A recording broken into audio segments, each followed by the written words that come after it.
अस्सलाम वालेकुम नाजरीन, रमज़ान और हम में बहुत खुश आमदीद। मैं हूँ शिफा यूसुफजई और मैं हूँ वैस मंगलवाला। मेरी तरफ से भी आप सबको अस्सलाम वालेकुम। मैं यहाँ खैरियत से हूँ और आपकी खैरियत खुदावंद से नेक मतलूब है। आज की ट्रांसमिशन का आगाज़ भी करते हैं अल्लाह ताला के बाबरकत नाम से। और आज जो नाम हमने चुना है जिसके बारे में हम बात करेंगे वो है अल वकील।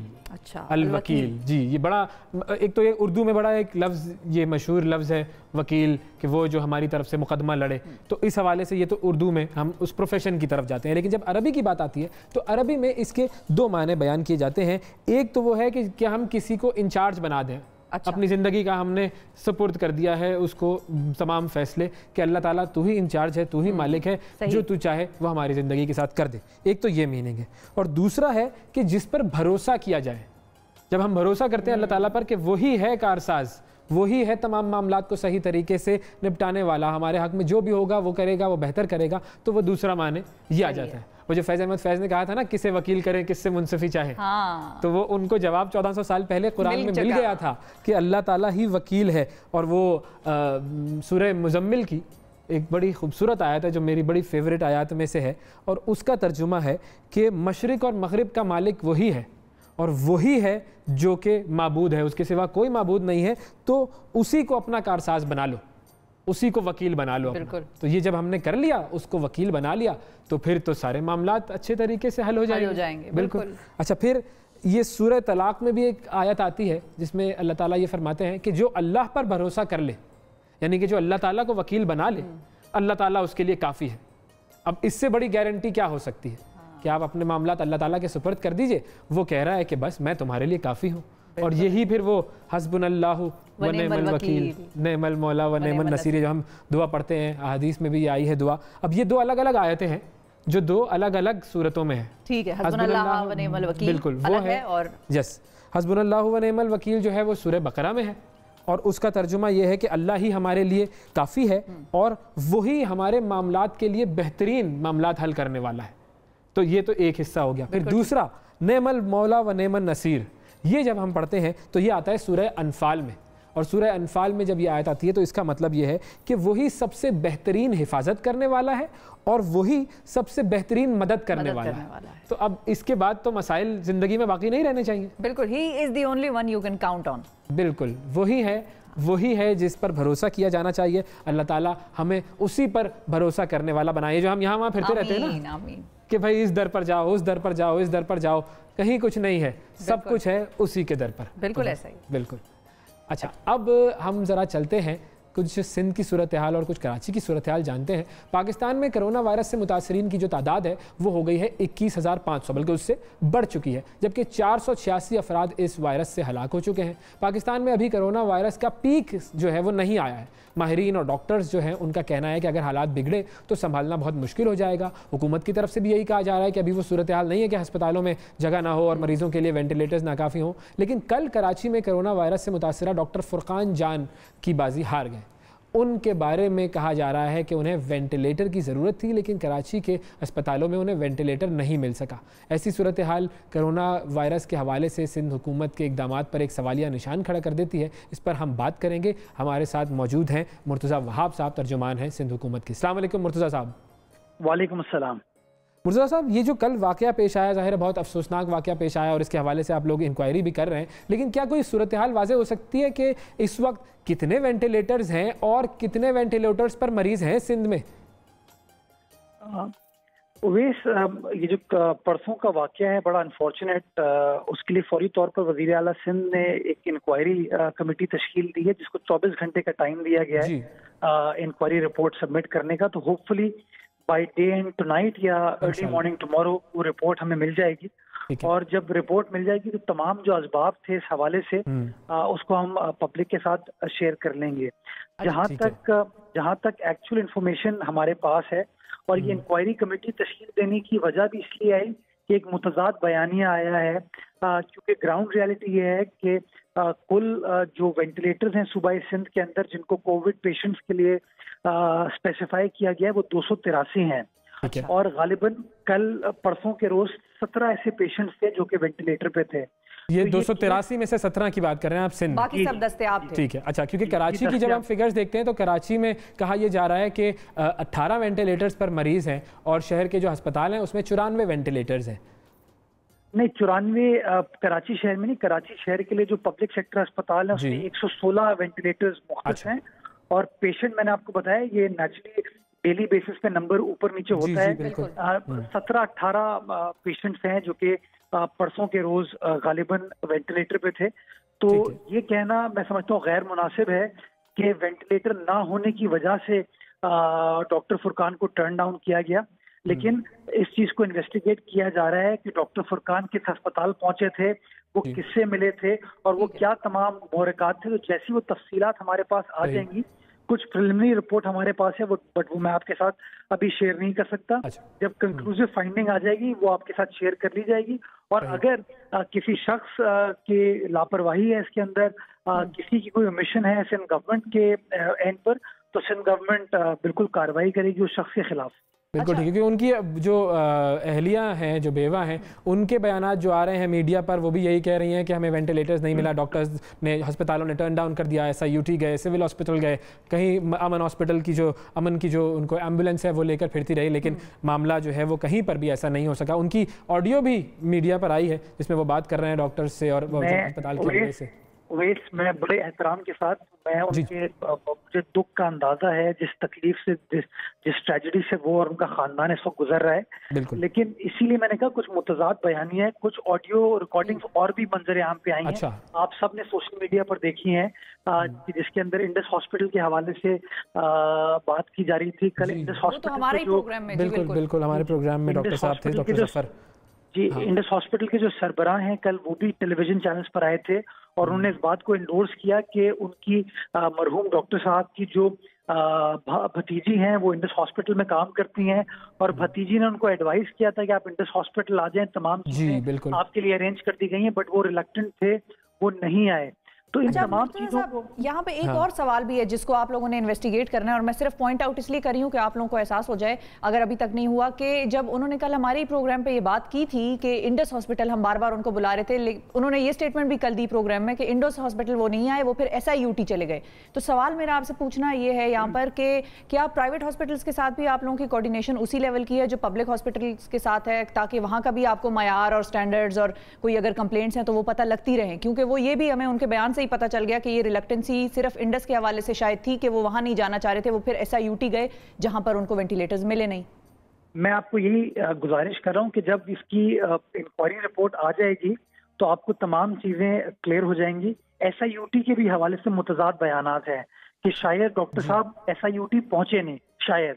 मैं इसलिए कोई हतमी बात इसके ऊपर नहीं करना चाहता। जैसी वो रिपोर्ट आ जाएगी वो रिपोर्ट आपके साथ शेयर कर ली जाएगी।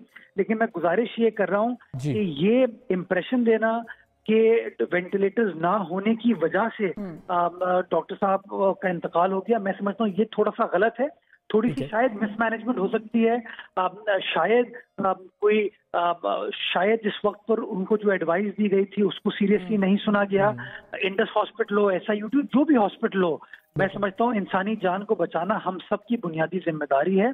और ये जितने भी अस्पताल हैं ये अपनी अपनी रिस्पॉन्सिबिलिटी के साथ काम कर रहे हैं। मतलब इंडस हॉस्पिटल वो के प्राइवेट इदारा है बट जी बिल्कुल, लेकिन बहुत बड़ा, बहुत अच्छे तरीके से काम बहुत अच्छे तरीके से काम करें। तो मैं इसलिए कहता हूँ कि बजाय इसके कि हम इस वक्त कोई स्पेकुलेशंस ना हो ताकि मजीद उनके कॉज को नुकसान ना पहुंचे। बिल्कुल ठीक है, थोड़ा सा वेट कर लें। मैं इस फैमिली के दुख में बराबर का शरीक हूँ। अल्लाह ताला मरहूम की मग़फ़िरत फरमाए, फैमिली को सब्र दे। लेकिन मैं समझता हूँ अभी हमको कोई बयान से गुरेज करना चाहिए। एक बार रिपोर्ट आ जाएगी, उस रिपोर्ट के अंदर जो कुछ लिखा होगा, ये इस बात की मैं आपको यकीन दहानी कराता हूँ कि गलत बयानी नहीं होगी, जो एक्चुअल फैक्ट्स हैं उनको नरेट किया जाएगा। बिल्कुल ठीक। अब मुर्तज़ा साहब एक और चीज़ भी है, अब लॉकडाउन की तरफ ज़रा आ जाते हैं कि लॉकडाउन के हवाले से जब हम वफाक और सिंध को एवेलुएट करते हैं तो सिंध में लॉकडाउन हमें सख्त नज़र आता था और आ रहा है अभी भी, और वफाक जो है वो उन्होंने ईज़ आउट कर दिए लॉकडाउन की रिस्ट्रिक्शंस।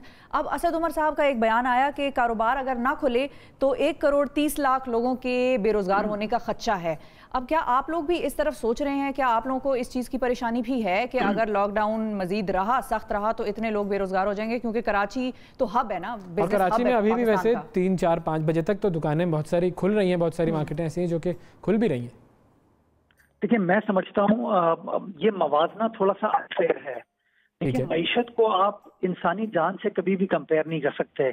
आप किसी शख्स से ओवैस में आपसे पूछूं कि जी आप पैसे कमाएंगे, आप जिंदा रहना चाहेंगे, तो मैं समझता हूँ पहली प्रेफरेंस तरजीह जो है वो इंसानी जान होती है। और जो असद उमर साहब ने वो एक कंपैरिजन रोड एक्सीडेंट्स का दिया था, मैं समझता हूँ बड़ा वो अनफॉर्चुनेट था, उनको देना नहीं चाहिए था। मवाजना बड़ा वो अनफेयर है।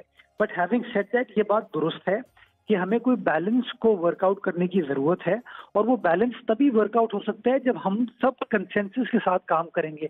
एक यूनानिमस माइंडसेट होगा पाकिस्तान भर के अंदर कि हाँ जी, what is the way forward, आप कैसे आगे बढ़ सकते हैं। हमें प्रॉब्लम इस वक्त ये हो रही है, और मैं समझता हूँ कि जो लॉकडाउन था वो इसीलिए कॉम्प्रोमाइज हुआ कि एक मुतजाद बयानिया आया। मुतजाद बयानिया क्या था कि जी प्रोविंशियल गवर्नमेंट सिंध की कहती है कि लॉकडाउन होना चाहिए, सख्ती से होना चाहिए। वजीर आजम पाकिस्तान कहते हैं नहीं जी, मईशत को आपको संभालने की जरूरत है, कंस्ट्रक्शन इंडस्ट्री को, एक्सपोर्ट ओरिएंटेड इंडस्ट्रीज को निकालने की जरूरत है। सिंध हुकूमत कहती है आप अपने घरों में बैठे हैं, आइसोलेट करें। वफाकी हुकूमत कहती है नहीं जी, आप जरा एहसास प्रोग्राम के तहत अपने घरों से बाहर निकल आए। वो लोग जोक दर जोक बाहर निकले, और आपने देखा मुल्तान में एक औरत की जान गई स्टैम्पीड की वजह से। मैं सूबाई सिंध के हवाले से कह सकता हूँ आपको कि ऐसे पेशेंट सिंध के छोटे अजला में आए हैं जो कि एहसास प्रोग्राम के तहत पैसे लेने गए थे, जिनका बाद में टेस्ट पॉजिटिव आया। आपने सियासी, लेकिन फिर सर यहाँ पर वही बात आती है ना कि जान तो बचानी है, चाहे आपने मर्ज से खुद को बचाना है या भूख से बचाना है। अभी इस वक्त आपको मैं एक फैसला भी बता देती हूँ कि काबीना का इजलास हो रहा था और उसमें ये फैसला हतमी आया है कि हम लॉकडाउन को मजीद नर्म करने की तरफ जाएंगे। मैं आपको बताऊं, लॉकडाउन है ही नहीं इस वक्त। इत्तेफाक हो गया वैसे तो मेरे पास जो इत्तलात है, मैं खुद अभी तो नहीं गया इस्लामाबाद या लाहौर वगैरह, बट जो मैं मीडिया पे चीजें देखता हूँ या सोशल मीडिया पर देखता हूँ, तो मुझे या मेरे दोस्त जो बाकी शहरों में रहते हैं वो बताते हैं कि वहाँ लॉकडाउन नहीं है। और मैं समझता हूँ ये जो कंफ्यूजन है, इसकी वजह से लॉकडाउन की स्ट्रेटेजी कॉम्प्रोमाइज हुई है। देखिए, वजीर आजम एक दिन कहते हैं कि जी हमने बरवक्त फैसले किए और बरवक्त फैसलों की वजह से, लॉकडाउन की वजह से हमारे हालात, फिर दूसरे शाम में कहते हैं कि जी अशराफिया ने लॉकडाउन का फैसला कर लिया। आप खुद मीडिया रिपोर्टिंग करते हैं, आप मुझे बताइए लॉकडाउन को एक्सटेंड करने का फैसला किसने किया था? पहला फैसला हमारा था 23 तारीख को। नहीं तो अब मैं सर आपसे ये पूछ रही हूँ कि अब सिंध में सिचुएशन आप लोगों की क्या है? मतलब अगर आप क्विकली ये बता दें कि लॉकडाउन रहेगा या लॉकडाउन हटा देंगे, नरमी करेंगे, या फिर अभी जिस तरह के मामला चल रहे हैं कि शाम 5 बजे तक खुल रही हैं दुकानें, उसी तरह चलता रहेगा? देखिए, हमने जब लास्ट टाइम वजीर आजम पाकिस्तान से वजीर आला सिंध की इंटरेक्शन हुई थी, तो वजीर आला सिंध ने प्राइम मिनिस्टर साहब को गुजारिश की थी कि sir you are the prime minister of this country, आप कंसेंसस ओरिएंटेड पॉलिसी बिल्ड करें, हम उस पॉलिसी को फॉलो करेंगे। अगर हम समझते हैं लॉकडाउन कंटिन्यू होना चाहिए, इन्फोर्स होना चाहिए, बट अगर फेडरल गवर्नमेंट ये कहती है कि नहीं जी लॉकडाउन को नरम करते हैं, कुछ एरियाज को एग्जेम्प्ट करते हैं, तो हम आपके फैसले को फिर फॉलो करेंगे और हम एसओपीज प्रपोज करेंगे। तो हमारा जो प्रिंसिपल स्टांस है, पॉइंट ऑफ व्यू है, वो तो बड़ा क्लियर है कि लॉकडाउन होना चाहिए, उसको एनफोर्स कराने की जरूरत है। लेकिन ये नहीं हो सकता कि लेकिन यही स्टांस आप लोगों का एनसीओसी में भी होता है। एब्सोल्युटली, इन लोगों ने एनसीओसी की मीटिंग अटेंड की है, आप उनसे पूछ सकते हैं, और ये मीटिंग रिकॉर्डेड होती हैं। बहुत सारे टेलीविजन चैनल के एंकर्स को भी उन्होंने बुलाया है, जो लोग उन मीटिंग में बैठते हैं, आप उनसे पूछ सकते हैं कि वजीर आला सिंध ने एक बार नहीं बार बार कहा है कि लॉकडाउन होना चाहिए, इसको इन्फोर्स करने की जरूरत है, लेकिन जरूरत इस बात की है कि नेशनल पॉलिसी हो। हम ठीक है, नेशनल पॉलिसी हो, सुप्रीम कोर्ट ऑफ पाकिस्तान भी यही कह रहे हैं। अच्छा, अगली एक और चीज बस आखिरी आपसे पूछना चाहूंगी सर कि मैट्रिक और इंटर के जो बच्चों के इम्तिहानात हैं उसके मुतालिक जरा कंफ्यूजन है। जी पहले बात जी सॉरी, वो आवाज आपकी जरा डिस्टॉर्शन हो रही थी, मुझे सुनाई नहीं दिया। मैं गुजारिश ये कह रहा हूँ, सुप्रीम कोर्ट ने तो बिल्कुल कहा है गवर्नमेंट को, प्रोविंशियल गवर्नमेंट को चाहिए। मैं आपको बता रहा हूँ कि वजीर आला सिंध ने ये बात वजीर आजम पाकिस्तान को एक बार नहीं कई बार कही है। और जो लास्ट एनसीओसी की मीटिंग जिसको प्राइम मिनिस्टर साहब ने चेयर किया था, जिसके अंदर कंस्ट्रक्शन इंडस्ट्री को या एक्सपोर्ट रिलेटेड इंडस्ट्री को एग्जेम्प्ट करने का फैसला हुआ था, उसमें भी वजीर आला सिंध ने इस बात पर जोर दिया था कि सर एक नेशनल पॉलिसी होनी चाहिए, ताकि हम क्लैरिटी के साथ कौम को कन्विंस कर सकें कि this is the way forward, आपको कोरोना से कैसे निपटना है और कैसे आगे बढ़ना है। ये नहीं हो सकता कि एक सूबे में एक पॉलिसी हो, फेडरल गवर्नमेंट में, या दूसरे सूबों में दूसरी पॉलिसी हो। तो मैं समझता हूँ कल सुप्रीम कोर्ट ने जो बात कही है वो बिल्कुल दुरुस्त है। There has to be a national policy, और अल्लाह करे कि प्राइम मिनिस्टर साहब अब इसके अंदर अपना प्रोएक्टिव तरीके से चीजों को डील करें और लोगों को कन्विंस करें कि moving forward, corona is a reality now, moving forward how do we deal with this pandemic. हमें कैसे एहतियात करनी होगी, कैसे लोगों को अवेयरनेस क्रिएट करनी होगी, कैसे लोगों को एजुकेट करना होगा। तो मैं समझता हूँ अब सबको मिलकर ये काम करने की जरूरत है।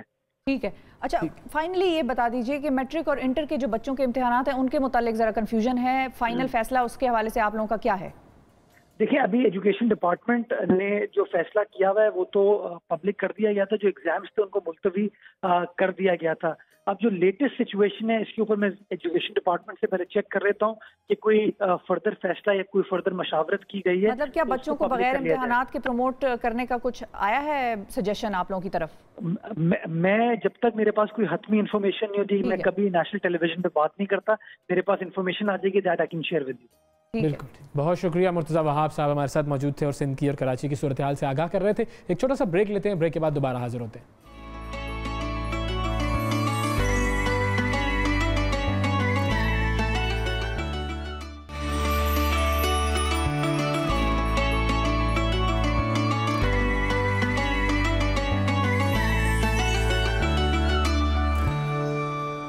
वेलकम बैक रमज़ान, और हम एक मरतबा फिर खुशामदीद। अब वो वक्त आ गया है जब मैं आपको किसी न किसी मुल्क की सैर करवाता हूँ। वो घड़ी आ गई। आपको भी तमाम देखने वालों की। और आज एक बहुत ही अमीर मुल्क लेकर जा रहा हूँ, बहुत इंतहाई अमीर इस्लामी ममालिक वैसे अमीर हैं। हाँ, ये जो है ये सबसे अमीर है। अच्छा। और ये है ब्रुनाई दारुस्सलाम।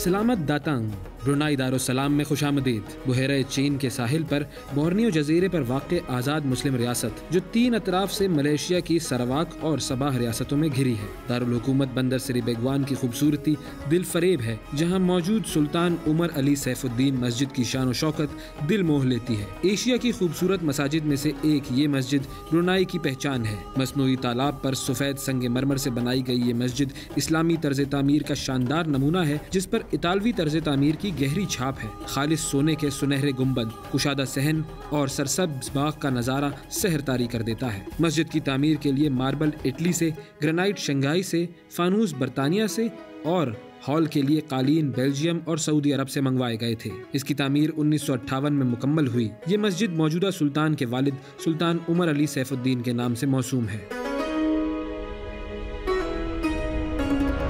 आज का ब्रुनाई दारुस्सलाम के नाम से मशहूर है, जिसका मतलब है अमन की जगह। लेकिन ये हमेशा से पुरअमन नहीं था। दारुल हुकूमत हमेशा से दरियाए ब्रुनाई के किनारे ही आबाद था और यही वो जगह है जिसके पार से हर बार दुश्मन ने हमला किया। चीनी दस्तावेजात के मुताबिक 977 ईस्वी में इस खित्ते को पोनी कहा जाता था।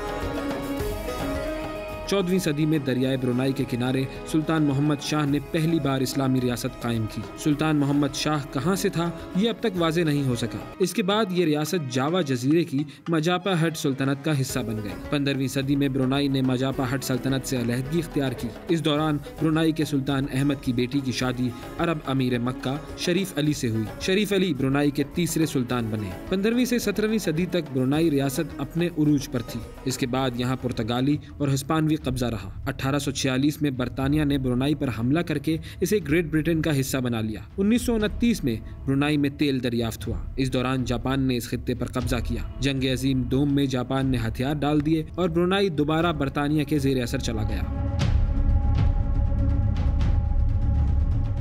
1 जनवरी 1984 को ब्रुनाई ने बरतानिया से आज़ादी हासिल की। इस तमाम अरसे में ब्रुनाई की बादशाहत किसी न किसी सूरत कायम रही और सुल्तान मुल्क का निज़ाम चलाते रहे। आज़ादी के बाद अब तक सुल्तान हसन अल बल्किया ब्रुनाई के सुल्तान हैं। 71 साला हसन अल बल्किया 600 साल से ब्रुनाई के हुक्मरान ख़ानदान से ताल्लुक़ रखने वाले 29वें सुल्तान हैं। उनका शुमार दुनिया की अमीर तरीन शख्सियात में होता है। सुल्तान के कुल असासे $20 बिलियन से जायद हैं। सुल्तान सोने और बड़े महलात के मालिक हैं, जबकि उनके पास 5000 से जायद कीमती गाड़ियां भी हैं। दारुल हुकूमत सिरी बगवान से थोड़े फासले पर दरियाए ब्रुनाई के किनारे सुल्तान हसन अल बल्किया का इस्ताना नूरुल ईमान महल है। ये दुनिया की सबसे बड़ी रिहाइशगाह है, जिसमें 1800 के करीब कमरे हैं। इस महल के गुंबद सोने के बने हैं, जबकि सुल्तान का तख्त भी सोने का है। खास मौकों पर सुल्तान हसन अल बल्किया सोने के रथ पर अपने महल से बाहर निकलते हैं। सुल्तान हसन अल बल्किया रमजान के दौरान ग्रैंड मस्जिद में अपने वज़रा के साथ इबादत में शामिल होते हैं। इस दौरान आम आवाम के लिए इफ्तार का एहतमाम किया जाता है।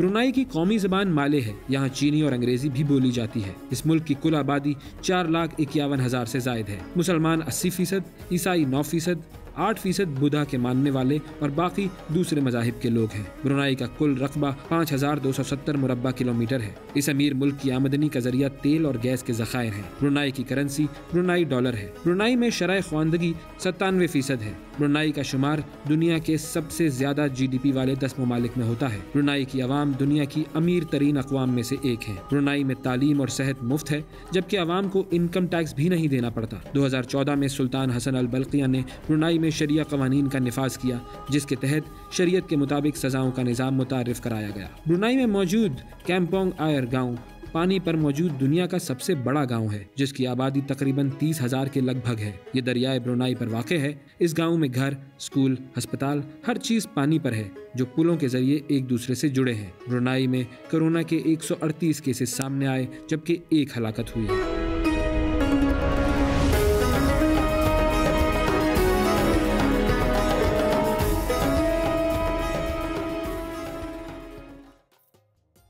Brunei Darussalam. पता है देखते देखते मैं क्या सोच रही थी, वज़ीर आज़म इमरान खान साहब को इधर जाना चाहिए ताल्लुकात बढ़ाने के लिए। हाँ बिल्कुल सही बात है, ये अच्छा आइडिया है खान साहब, जरा सुन लें। सुल्तान हसन अल बल्किया जो हैं उनसे आप ताल्लुकात बढ़ाएं, उनको भी फ़ोन वगैरह करें, कोई दौरा करें और फिर देखें कुछ ना कुछ अच्छा होगा। बिल्कुल होगा, लेकिन इस वक्त जो होने वाला है वो ये है कि हमें जाना है एक छोटी सी ब्रेक पे। ब्रेक से जब वापस आएंगे तो आपसे करते हैं दोबारा मुलाकात।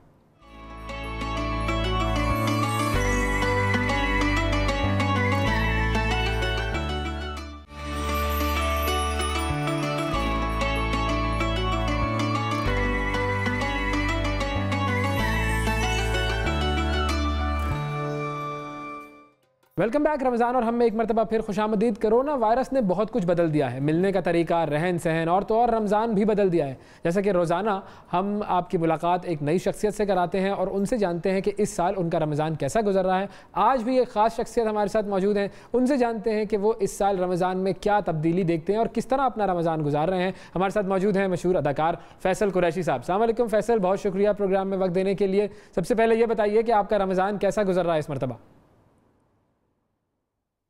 सबसे पहले तो अस्सलाम वालेकुम, जितने भी लोग देख रहे हैं उनको रमज़ान की बहुत बहुत मुबारकबाद। आप सभी जानते हैं कि इस दफ़ा का रमज़ान बहुत मुख्तलिफ है पिछले जितने भी रमज़ान ज़िंदगी में आए उससे, बिकॉज सबसे पहली जो चीज़ है वो जो तरावियाँ हैं वो नहीं है, जो रौनकें हैं वो नहीं है। बहुत फेस्टिव होता था रमज़ान, सो इस दफ़ा काफ़ी मुख्तलिफ हो गया। सड़कों पे जिस तरह से रौनक होती थी या लोग जिस तरह से इफ्तारियाँ कराते थे या हम जिस तरह से दोस्तों से मिलते थे या फैमिलीज़ के साथ गैदरिंग्स होती थी, तो वो सभी चीज़ें इस दफ़ा मेरे ख्याल से रमज़ान में सभी लोग बहुत मिस कर रहे हैं। ठीक है, बिल्कुल। अच्छा ये बताएं कि बहुत से लोग रोज़ा रख कर काम करना छोड़ देते हैं और अगर कोई काम कर भी रहा होता है तो ऐसे कर रहा होता है जैसे आप किसी पर एहसान कर रहे हैं रोज़े में। अब क्या आपका रवैया कैसा होता है जब आप रोज़े से होते हैं तो?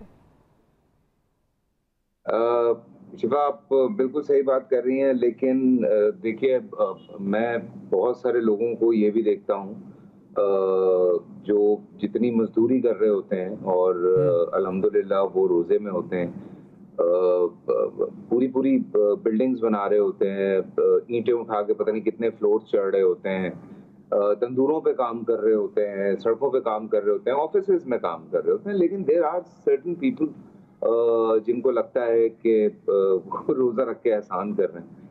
सो भाई अल्लाह जाने, वो जाने, हम कोई नहीं है जज करने वाले, लेकिन रोज़े का मज़ा यही है कि आपको लगे कि हाँ आपको किसी चीज़ की ज़रूरत है और आप वो पूरी नहीं कर पा रहे हैं, और उसमें जब आप सब्र करते हैं तो वो एक जो मज़ा आता है उसको करने का, उसका बड़ा मज़ा है। अभी परसों चौथ की बात है, मैं अपने शो में मेरा गला बंद हो गया था बिकॉज मैं बोलता रहता हूँ, तो वो बंद हो गया अंदर से, वो मेरी आय भी में चीख रहे हैं, फैसल भाई बोले, मैंने कहा सब्र कर लो यार, एक मैंने इशारे से उनको कहा। सो ये होता है, थोड़ा थोड़ा सख्त होती हैं कभी कभी कुछ चीजें, लेकिन उसको आप एंजॉय ऐसे ही करते हैं। ये तो मजे वाली बात है रोजे में कि आपको लगे कि हाँ रोजा है, आपने सहरी की, सो गए, उठे, नमाज पढ़ी, थोड़ी देर लेटे रहे, आराम से फिर निकले, थोड़ी सी चहलकदमी की घर वालों के साथ, थोड़ी सी बदतमीजी की, उसके बाद इफ्तारी की और फिर उसको आपका होश आया कि अच्छा ये सही है। घर पे भी बच्चे डरे होते हैं कि नहीं बाबा का रोजा है, छेड़ना नहीं है, रोकना नहीं है। तो रिलैक्स गाइस, एंजॉय करें रोजे को। अच्छा, ये भी बताइएगा कि रमज़ान में इफ्तारी के वक्त ये होता है कि हम देखते हैं कि बहुत सारे घरों में सारे लोग किचन में लगे हुए होते हैं ताकि काम भी हो जाए और आखिरी वक्त जो है वो भी गुजर जाए। तो आप भी पकौड़े वगैरह ये सारी चीज़ें बना लेते हैं? पकौड़े नहीं आते मुझे बनाने, पकौड़े मेरी मिसेज ही बना रही होती हैं, लेकिन मेरी कोशिश होती है कि मैं असल में इफ्तारी को बहुत हैवी नहीं करता हूँ। सो मेरा अच्छा। डिनर और इफ्तारी जो है वो साथ होती है, तो कभी कभार ये होता है कि मैं डिनर अपना बना लेता हूँ और डिनर में भी मैं कुछ बहुत हैवी नहीं लेता। मैक्सिमम कोई सैंडविच बना लिया, कोई होल व्हीट पास्ता बना लिया, या थोड़े से ब्राउन राइस हैं, या उसके साथ कोई एक आध चीज़, सो दैट्स इट। और इसके अलावा कुछ होता नहीं है। तो हाँ, I think it's a best time, क्योंकि मेरी वापसी 6 बजे तक होती है, तो उसके बाद आके मेरे पास 1 घंटा होता है और वो 1 घंटा बड़ा मजे का होता है सीरियसली। हाँ, उस 1 घंटे में बड़ी जान जा रही होती है। सो वो बड़े आराम से किचन में गुजर जाता है, उसका उसका ये बड़ा मजा है। तो आप कुछ ना कुछ बना लें, कुछ कर लें, कोई चीज क्रिएट कर लें, तो वो किचन में बड़ा मजे का वो 1 घंटा गुजरता है। ठीक है। अच्छा फैसल, ये बताएं आप सबसे अच्छा क्या बना लेते हैं? कौन सी चीज आपकी जो है वो आपकी स्पेशलिटी है एज शेफ? उल्लू के अलावा तो बहुत सारी चीजें मैं अच्छी बना लेता हूँ। नहीं, आई लव कुकिंग, मुझे कुकिंग का बड़ा शौक है। कढ़ाई शढ़ाई ये वो, बिरयानी, मैंने पिछले दिनों काफ़ी सारी चीज़ें बनाई हैं। वो मेरे यूट्यूब पे भी हैं, लोग देख रहे हैं उसको। और जो थोड़ा बहुत, क्योंकि इतने साल यार मॉर्निंग शोज़ किए हैं, इतनी शेफ साथ में होती थी या होते थे, तो वो देखता रहता था क्या किस तरह से बना रहे हैं, तो बस उन लोगों की वजह से सीख गया हूँ। और ये in the days of quarantine lockdown, बस यही है करने को, तो और तो ऐसा कुछ है नहीं। तो जो आपने कहा कि आप अफ्तारी सादा करते हैं, तो वैसे आप अफ्तार के वक्त दस्तरखान पर कौन सी चीज़ पसंद करते हैं? देसी चीज़ें होती हैं या विलायती चीज़ें आपकी पसंदीदा होती हैं? नहीं, बिल्कुल देसी होती है और ज़्यादा नहीं होती है। आई डोंट ईट पकौड़े, समोसे, इस तरह की चीज़ें। मुझे फ्रूट्स की बड़ी ज़रूरत है। जूस नहीं पीता हूँ, मुझे फ्रूट चाहिए होता है, बिकॉज जूस में शुगर कंटेंट बहुत ज़्यादा हो जाता है। और मुझे लगता है कि ये जब आप जहाँ आप अपने अंदर को साफ कर रहे होते हैं रोज़े रख के, वहाँ पे आप फिजिकली भी अपने आप को बहुत स्ट्रॉन्ग कर सकते हैं। आपकी स्किन बहुत अच्छी हो सकती है, बिकॉज आज दुनिया ये बात कर रही है कि ये जो फास्टिंग है ये बड़ी इम्पोर्टेंट है एक इंसानी जिस्म के लिए। सो अल्हम्दुलिल्लाह कि बीइंग अ मुस्लिम, हमें ये चीज़ 1500 साल पहले मिल गई और हम उसको फॉलो करते हुए आ रहे हैं। तो आई थिंक उसको उसी तरह से फॉलो करें। अफ्तारी का मतलब रोज़े मतलब पकौड़े, समोसे और इस तरह की चीज़ें नहीं है। आप एक नॉर्मल सी चीज़ खा लें, एक रोटी खा लें। सो मेरी रमज़ान में सिर्फ 2 जो हैं वो डिशेज़ मतलब खुराकें हो जाती हैं। एक अफ्तारी और एक सहरी, बीच में मैं कुछ नहीं खाता। सो ये बेस्ट आई थिंक रिजीम है। जितने भी बहुत सारे लोग हैं उनको आप देखेंगे वो रमज़ानों में यही कर रहे होते हैं। कई दफ़ा ये होता है कि जब मेरा कोई काम नहीं होता आफ्टर रमज़ान और मुझे पता है कि अगले 4 महीने कोई काम नहीं है, तो फिर मैं रमज़ानों में, चूँकि बहुत सारी ऐसी चीज़ें मिलती हैं रमज़ानों में जो आम दिनों में नहीं मिलती हैं, तो फिर मैं खाता हूँ। अदरवाइज़ तो बहुत बहुत स्ट्रिक्ट रहता हूँ मैं रमज़ानों में। ठीक है। अच्छा ये बताएं कि अफ्तार का तो असल मज़ा जो है वो मिलकर खाने में आता है, फैमिली फ्रेंड सब इकट्ठे होते हैं तो ज़्यादा मज़ा आ रहा होता है। अब कोरोना वायरस की वजह से समाजी दूरी की हिदायत दी जा रही हैं, आप किस तरह एहतियात कर रहे हैं? देखिए, हम लोग बाकी बड़ा मिस कर रहे हैं इस चीज़ को, कि वो जो एक गैदरिंग होती थी, या आप कहीं ना कहीं गैदर हो जाते थे। और बहुत सारे रेस्टोरेंट हैं जिनकी अफ्तारियाँ हमें बहुत पसंद हैं, या कभी घर पे इस तरह की चीज़ें होती थी, या बहुत सारी ऐसी ऑर्गेनाइजेशंस हैं जो अफ्तारी जो है वो अरेंज करती थी और हम लोग वहाँ पे जाते थे। और बहुत सारे, चाहे वो यतीम बच्चे हैं या वो और इस किस्म के लोग हैं जिनके साथ अफ्तारी करने का मौका मिलता था, तो वो सारी चीज़ें बिल्कुल अवॉइड हो गई हैं। सब अफ्तारी पे हम सिर्फ यही 3 लोग होते हैं, 4 लोग, और बस क्या करें यार, मजबूरी है। ये शिफा, हमें इस चीज़ को फेस करना है। जब तक वैक्सीन नहीं आती, जब तक ये सिस्टम ख़त्म नहीं होता, हमें इस चीज़ से गुजरना होगा। और अल्लाह बस दुआ करें सब मिलके कि इस वबा से जान छूटे, और जो झूठी खबरें हैं उनसे भी हमारी जान छूटे। तो बस यही है। थोड़ा थोड़ा मतलब अजीब लग रहा है, क्योंकि ज़िंदगी में पहली बार हम लोगों ने इस तरह की चीज़ देखी। हम लोगों ने वर्ल्ड वॉर 2 नहीं देखी, हम लोगों ने और बहुत सारी चीज़ें नहीं देखी हैं। तो हमारे लिए ये ज़रा, हमारी जनरेशन के लिए ये बहुत एक अजीब चीज़ है, या हमसे जो छोटी जनरेशन है उनके लिए ये बहुत शॉकिंग चीज़ है, बिकॉज हमने कोई वॉर नहीं देखी है, हमारी जनरेशन ने और हमारी बात वाली ने, या कोई इस तरह की पेंडेमिक्स नहीं देखी हैं। अगर मैं 21 साल पहले वाली भी बात करता हूँ, सार्स था, तो उसमें भी इतना बुरा हाल नहीं हुआ था दुनिया का। इस दफ़ा तो बहुत बहुत सीरियस कंडीशन हो गई है पूरी दुनिया की। बिल्कुल बिल्कुल सही बात है। अच्छा, लेकिन इसकी वजह से ये ज़रूर हुआ है कि हम फैमिली के साथ ज़्यादा करीब हो गए हैं। तो अब आपका भी ज़्यादा वक्त फैमिली के साथ गुजर रहा है, तो एक्टिविटीज़ क्या होती हैं? यार फैमिली के साथ अभी अल्हम्दुलिल्लाह मेरा बेटा हुआ है, वो 3.5 महीने का है। सो हमारा सबसे ज़्यादा टाइम तो उसके साथ गुजर जाता है। फिर घर में बहुत सारी इंडोर गेम्स हैं, वो खेलते हैं। ऑब्वियसली रमज़ान के दिन है तो इबादतें भी चल रही हैं, थोड़ी बहुत एक्सरसाइज है, वो भी हो रही है छत पे जाके। बस बातें करते हैं, बैठे रहते हैं, गेम्स खेलते हैं, एंजॉय कर रहे हैं, बच्चे के साथ वक्त गुजर रहा है। I think it's a best time. जो लोग मुझ जैसा आदमी भी ये बहुत शिकायत करता था कि यार मुझे फैमिली के साथ टाइम नहीं मिलता है। सो आई थिंक मुझ समेत बहुत सारे ऐसे लोग हैं जिनको ये मौका मिल गया है कि वो अपनी फैमिली के साथ बहुत वक्त गुजार सकते हैं। तो शुक्रगुजार होना चाहिए मेरे ख्याल से। हर मोमेंट में, हर चीज़ में अल्लाह ताला की कोई मर्जी होती है, कोई रीज़न होता है हर चीज़ के पीछे। तो बस दुआ करें सब। मैं बार बार यही कह रहा हूँ, लेकिन आई एम एंजॉइंग। मतलब मुझे कोई इतना मुसीबत नहीं पड़ी है। मेरी बेटी है, उसको कहीं घूमने का शौक नहीं है, वो सारा दिन घर पे पढ़ती रहती है, मेरे साथ खेलती रहती है।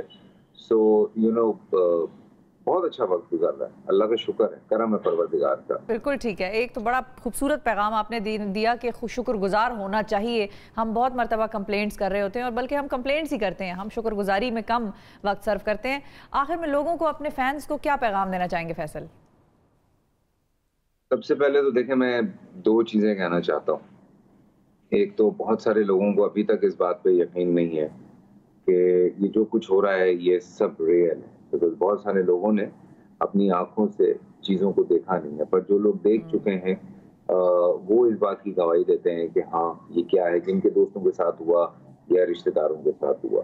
तो सबसे पहले उन सब के लिए बहुत सारी दुआएं, जो पॉजिटिव हैं या इस दुनिया से चले गए हैं, अल्लाह पाक सबको अपनी हिफ्ज़ व अमान में रखे।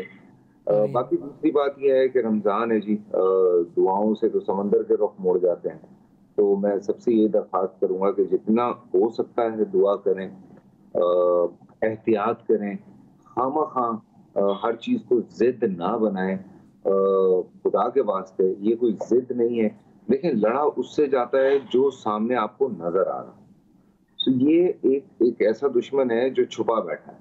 सो आपको एहतियात करने की जरूरत है, जो सबसे ज्यादा इम्पोर्टेंट चीज है। तो खुदा के वास्ते एहतियात करें, जितना एहतियात कर सकते हैं अवॉइड करें जहाँ बहुत ज्यादा गैदरिंग होती है, जहाँ बहुत सारे लोग होते हैं। सो खुदा के वास्ते उस चीज को अवॉइड करें, घर पे रहें। अगर बिला वजह कोई काम नहीं है मत जाएं। जैसे मैं जानता हूँ कि हम जैसे जो लोग हैं जिनको स्टूडियोज आना पड़ता है या काम करना पड़ता है, वो कितनी SOP से गुजर के वो आके जो है अपना काम कर रहे होते हैं, क्योंकि ये आने वाले चंद दिनों के लिए ये हमारी मजबूरी हो गई है इस तरह से चलना। और ये हमें बहुत अरसे तक इस तरह से चलना पड़ेगा। अल्लाह ना करे, अल्लाह करे कि कुछ ऐसा चेंज आए, परवरदिगार के हाथ में सब कुछ। कब वो क्या मौजज़ा करते हैं हमें नहीं पता, लेकिन एक प्रैक्टिकली अगर मैं बात करूं तो ये हकीकत है कि हमें थोड़ा अरसा इस तरह से जिंदगी गुजारनी होगी, उसके लिए प्रिपेयर हों, जिद मत बनाएं, रिलैक्स रहें, रोजे में भी रिलैक्स रहें, खामखा लड़ाइयाँ ना करें, झगड़े ना करें, प्यार मोहब्बत से रहें। और इस पेंडेमिक में एक चीज़ जो सीखने को मिल रही है सबको कि लोग कतारों में खड़ा होना शुरू हो गए, सो इसको अपनी आदत डाल लें, सब्र की आदत डाल लें खुदा के वास्ते, और बस ख्याल करें एक दूसरे का, बिला वजह मत निकलें बाहर, जो एहतियाती तदाबीर बताई जा रही हैं उनको फॉलो करें।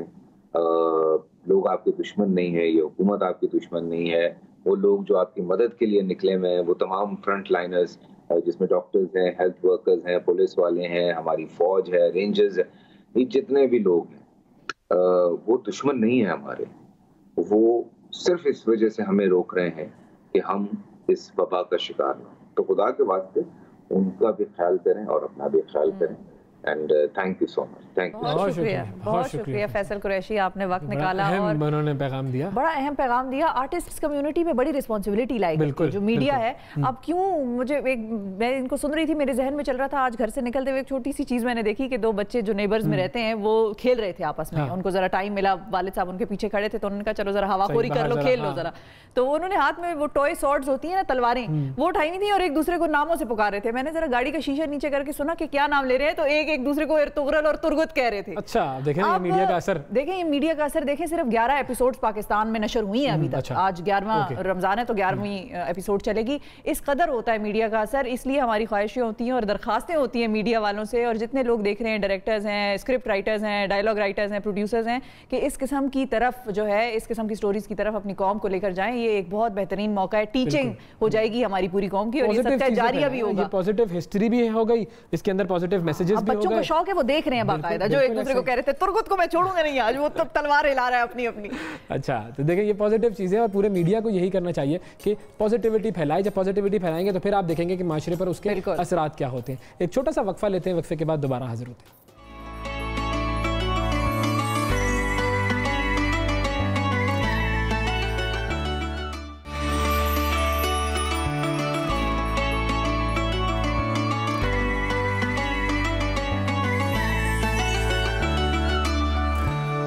रमज़ान और हम में एक मरतबा फिर खुशामदीद। अब ज़रा बरतानिया की तरफ चलते हैं। बरतानिया में कोरोना वायरस के केसेस 1,90,000 से बढ़ चुके हैं, जबकि 28,734 हलाकतें हो चुकी हैं और लॉकडाउन का जो सिलसिला है वो पूरे मुल्क में जारी है।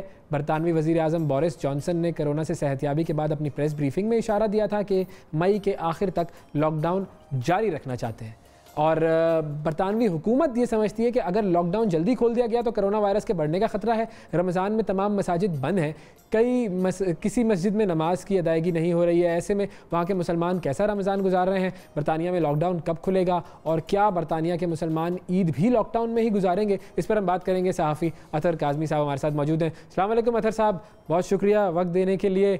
और पहले तो यही बताइए कि इस वक्त क्या हालात हैं कोरोना वायरस के हवाले से बरतानिया में? जी, जिस तरह आपने जिक्र किया है कि बरतानिया उन ममालिक में शामिल है जो कोरोना वायरस से बुरी तरह मुतासिर हुए हैं। तकरीबन ऑलमोस्ट अब 30,000 के करीब अमवात हो चुकी हैं, 1 लाख से ऊपर और उसके लगभग तकरीबन केसेस हैं। तो काफ़ी ज़्यादा परेशानी है। मुल्क इस वक्त वर्चुअल लॉकडाउन में है, कुछ एरियाज खुले हुए हैं लेकिन इदारे, बड़े बड़े स्कूल्स, यूनिवर्सिटियां, सब कुछ बंद पड़ा हुआ है। और ये सारी चीज़ यकीनन जिस तरह आपने जिक्र किया कि जो रमज़ान इस साल बरतानिया में मुसलमान गुजार रहे हैं उसको भी मुतासिर कर रहा है। और इस हवाले से होता ये है कि जो दियारे गैर में होते हैं, परदेश में होते हैं, तो खुसूसन जो ऐसे मौके होते हैं, रमज़ान हो गया, ईद हो गई, शबरात हो गई, रिलीजियस मौके होते हैं, तो कम्युनिटी एक दूसरे के ज्यादा करीब आ जाती है, इकट्ठे इबादत करते हैं, इकट्ठे रोजे खोलते हैं।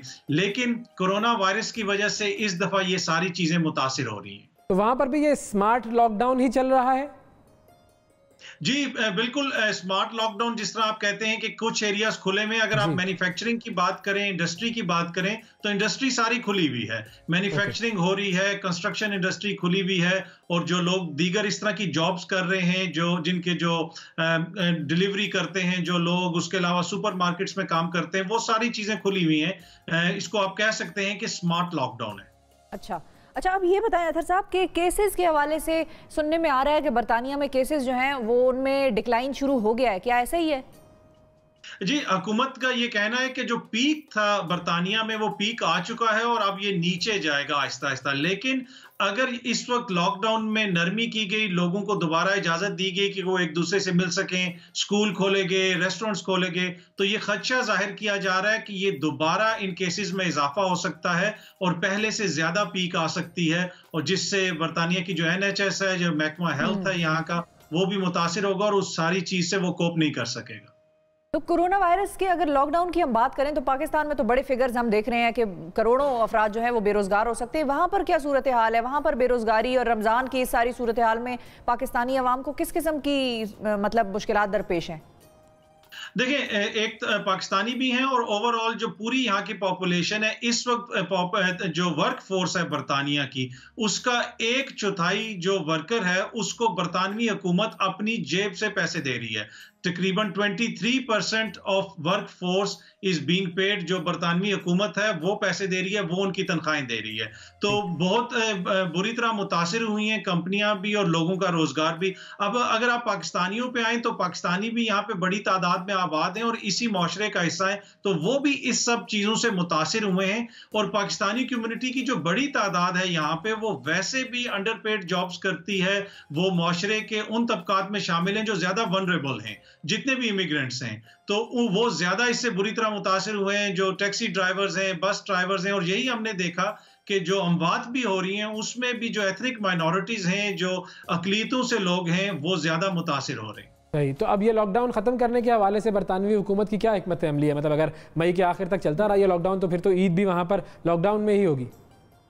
जी बिल्कुल, जिस तरह आपने पहले भी जिक्र किया कि इस वक्त ना यहाँ पे तरावी की नमाज हो रही है, ना किसी किस्म की कोई नमाज भी मसाजिद में अदा नहीं की जा सकती। और ईद के बारे में भी मुसलमानों का यही खदशा है कि अगर ये सिलसिला चलता रहा, ये सिलसिला, तो ईद की नमाज भी लोगों को घर में ही पढ़नी पड़ेगी। इस हवाले से जो यहाँ पे मुसलमानों का सबसे बड़ा इदारा है मुस्लिम काउंसिल ऑफ ब्रिटेन, उसने कुछ हदायत जारी की हैं, कुछ गाइडलाइंस जारी की हैं, और उन्होंने भी लोगों को यही तलकीन की है कि आप घर में ही तरावी पढ़ें, घर में नमाज पढ़ें, और अगर हालात ऐसे रहे तो ईद की नमाज भी लोगों को घर में ही पढ़नी पड़ेगी। तो यकीनन पूरे मुआशरे की तरह मुसलमान। ठीक है, बहुत शुक्रिया अदा करेंगे अतर काज़मी साहब आपका, आपने वक्त निकाला। नाज़रीन, हमें जाना है एक छोटी सी ब्रेक पे।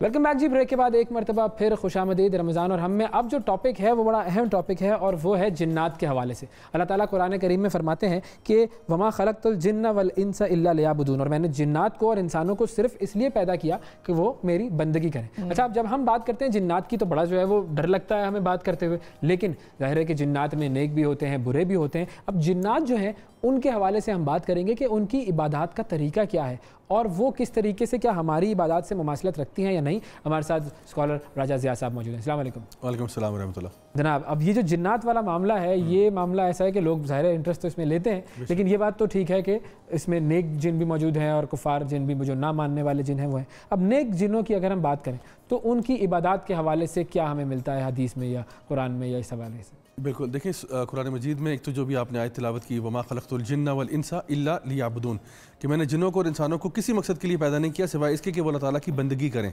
अल्लाह की अताअत भी करें, उसमें इबादत भी आ जाती हैं, मामलात भी आ जाते हैं।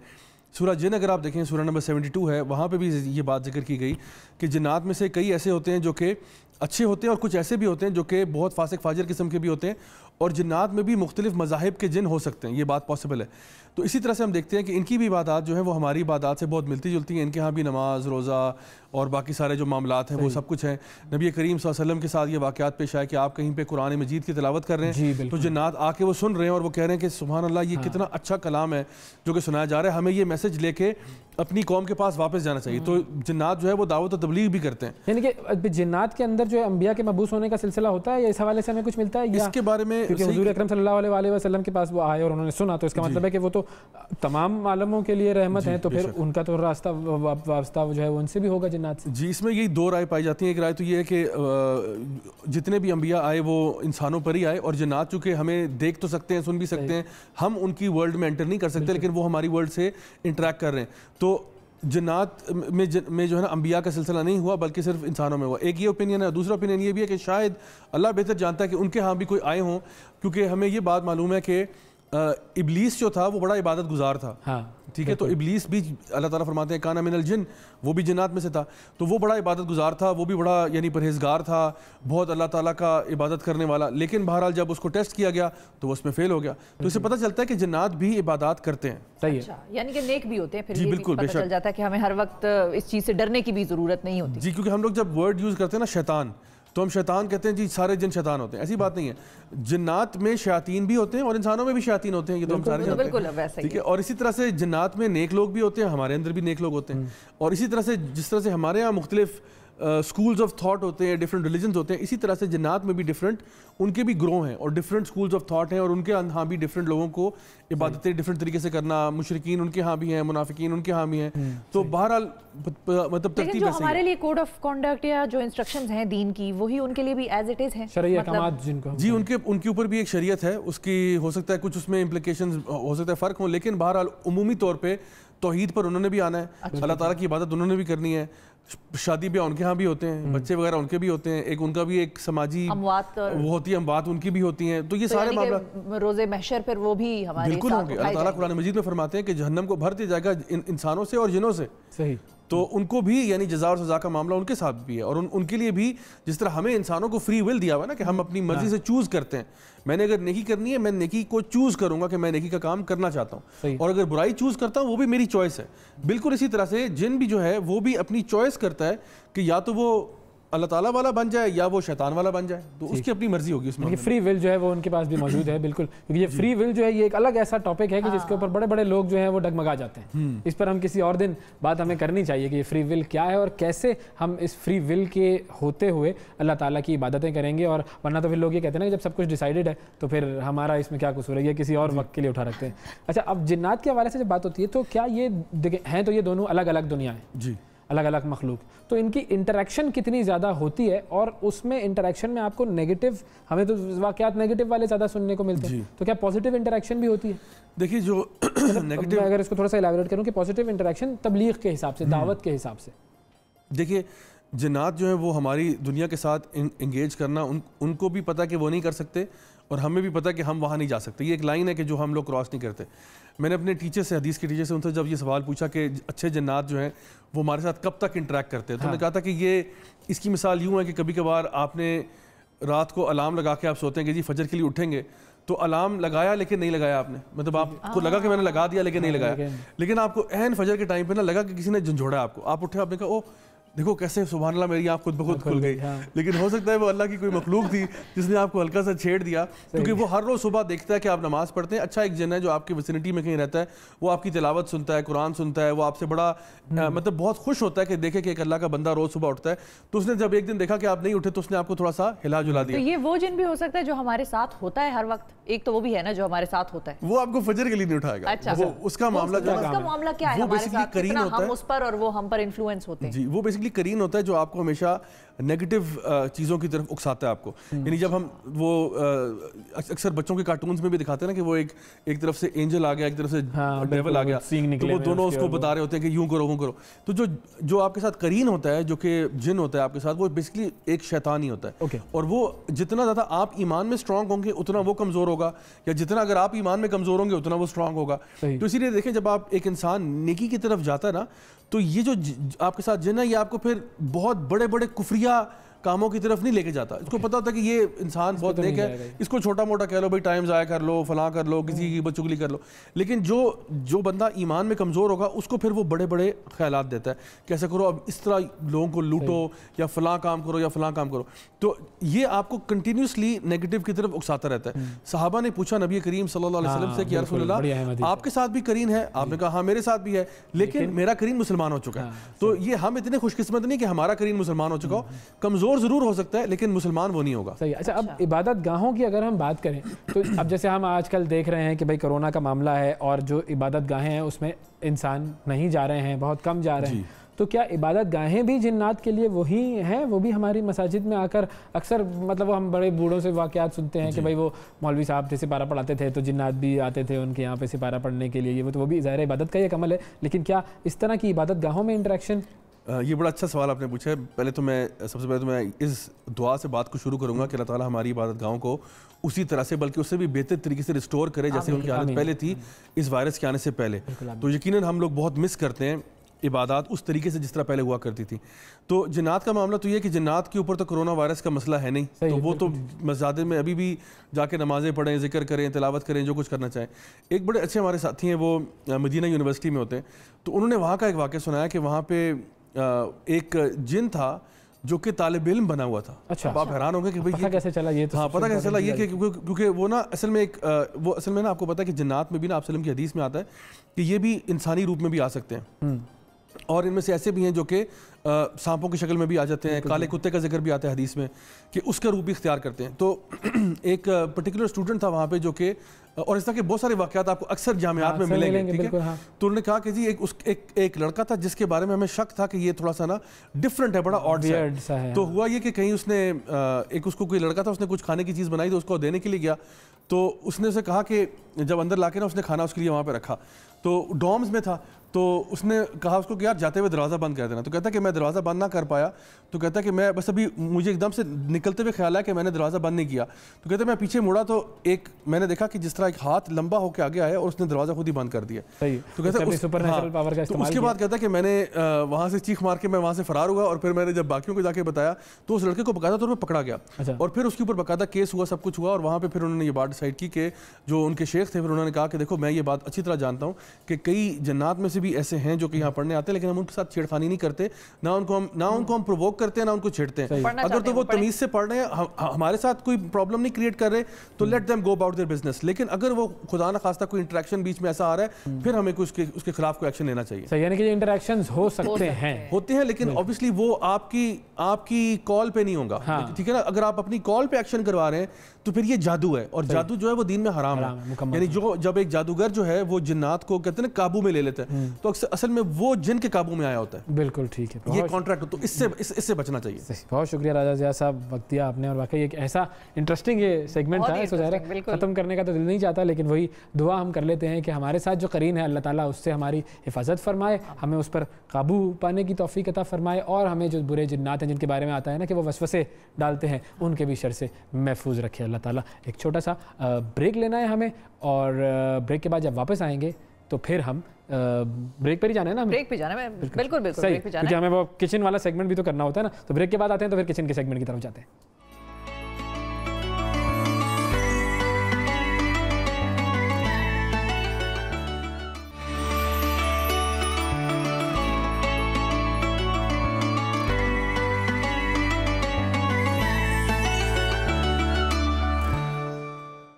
Welcome back to the show नाज़रीन। और मेरे और ओवैस के चेहरे पे जो इस वक्त मुस्कुराहट होती है उसका यकीनन आप लोगों को सबब पता है कि वो क्या है, और वो सबब ये है कि हमारे साथ आयशा होती हैं कराची से। अस्सलाम वालेकुम आयशा। वालेकुम सलाम, अस्सलाम वालेकुम नाज़रीन, कैसी हैं आप? ठीक ठाक हैं? बिल्कुल ठीक ठाक है हम भी। ये बताएं आज कहाँ से शुरुआत कर रही हैं? जी, अफ्तार मज़ेदार किचन में आज बन रहे हैं चिकन चीज़ी कबाब, और साथ एक कॉकटेल ड्रिंक बनेगा, और एक सरप्राइज डिश भी बनाऊंगी मैं, लेकिन मैं टाइम बहुत कम है, शुरू कर दूं? बिल्कुल फौरन से पहले। वो कुछ लोग होते हैं बहुत फरमाइश थी उसकी, फौरन से पहले कर दें। हाँ, तो बस यहाँ पे मैंने ना चिकन का कीमा लिया है, और से मैंने बिल्कुल बारीक पीस लिया था, एक छोटा सा प्याज डाल के, ताकि हमारे कबाब हैं जो बहुत सॉफ्ट बने।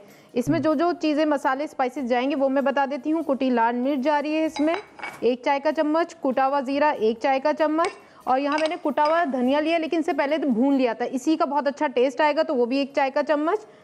साथ में अजवाइन डालूंगी 1 चुटकी, इस तरह से उसे थोड़ा सा मसल के, ताकि इसका एक अच्छा सा टेस्ट आ जाए इसमें।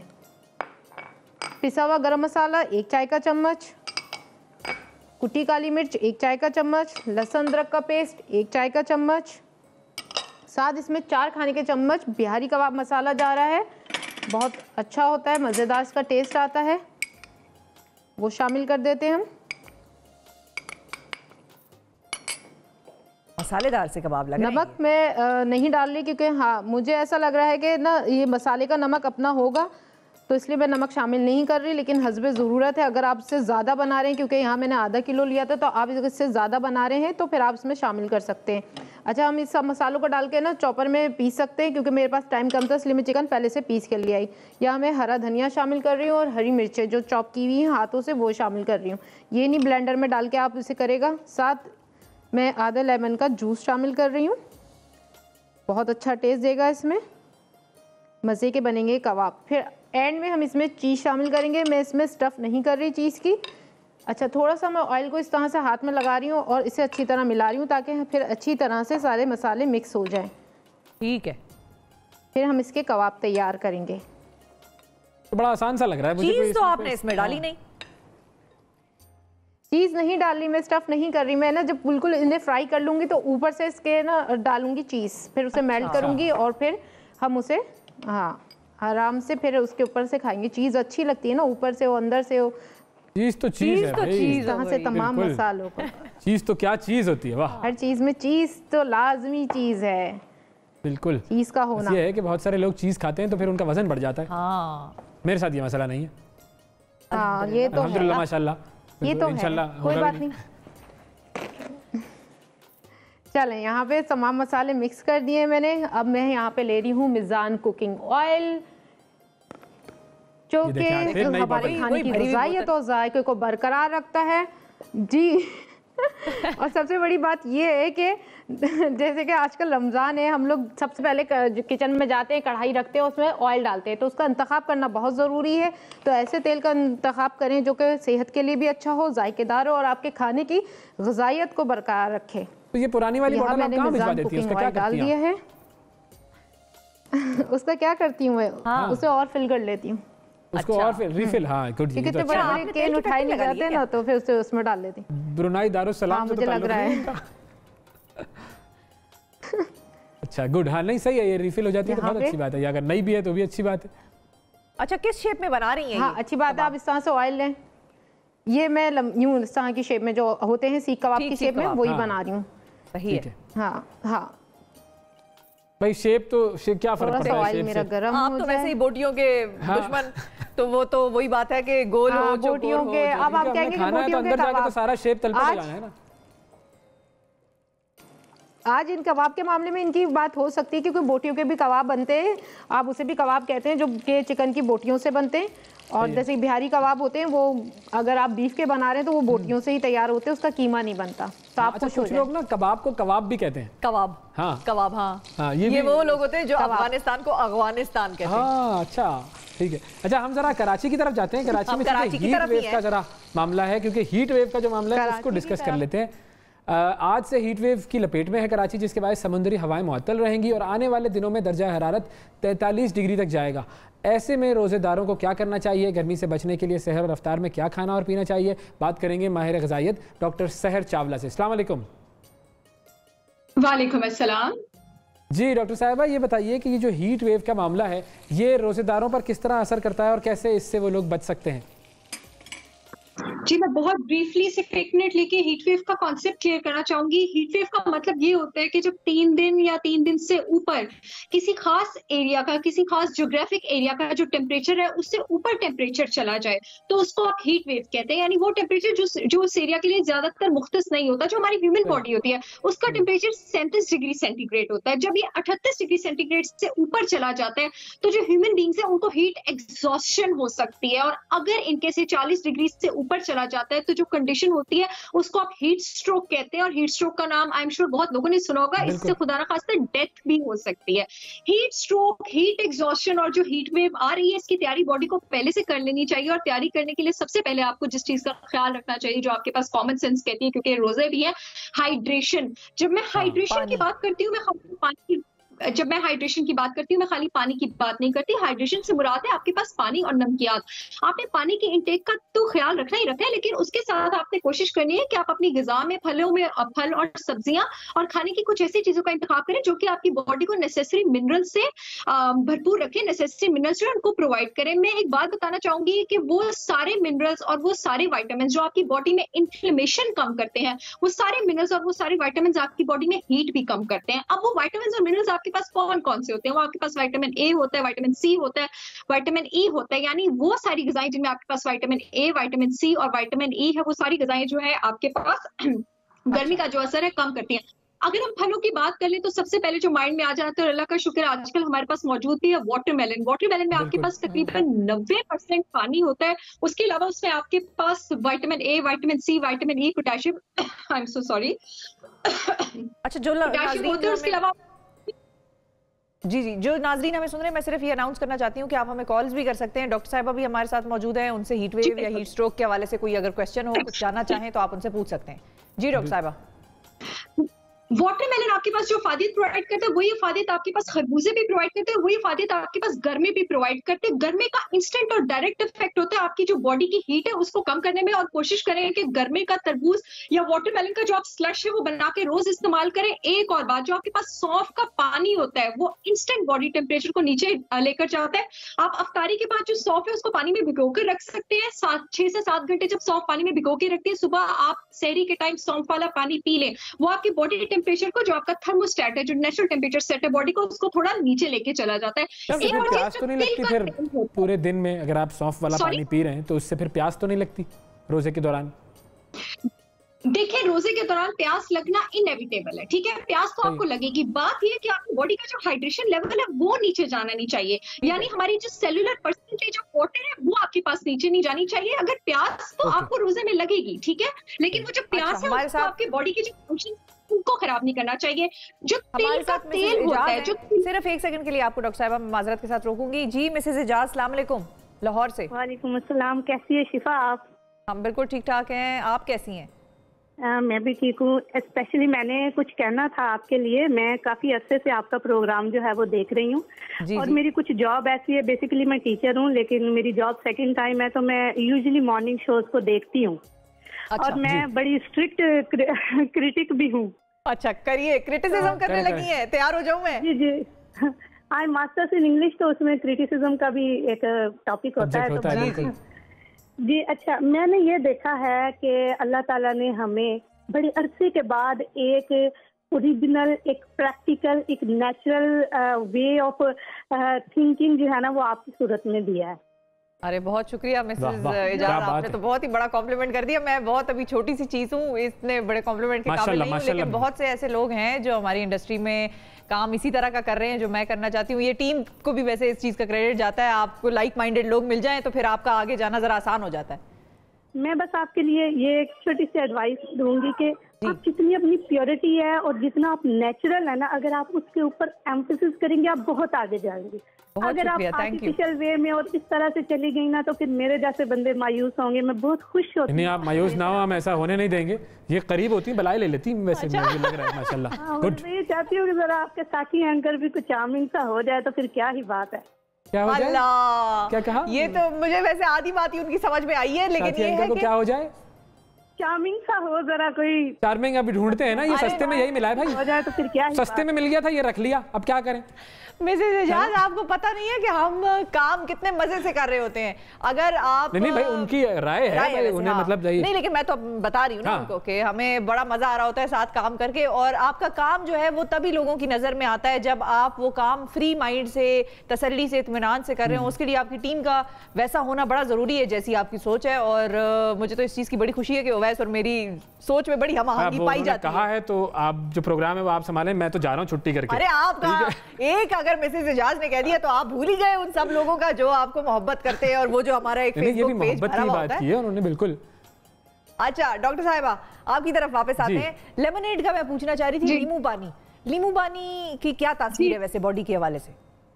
जी, मैं बिल्कुल इसकी तरफ आऊंगी। जैसे कि मैं सारे उन खानों की बात कर रही हूँ जो बॉडी में इन्फ्लेमेशन नीचे लेके जाते हैं, जो विटामिन और मिनरल्स, जिसमें हमने विटामिन सी की बात की है। तो बिल्कुल जो नींबू होता है उसमें आपके पास विटामिन सी होता है।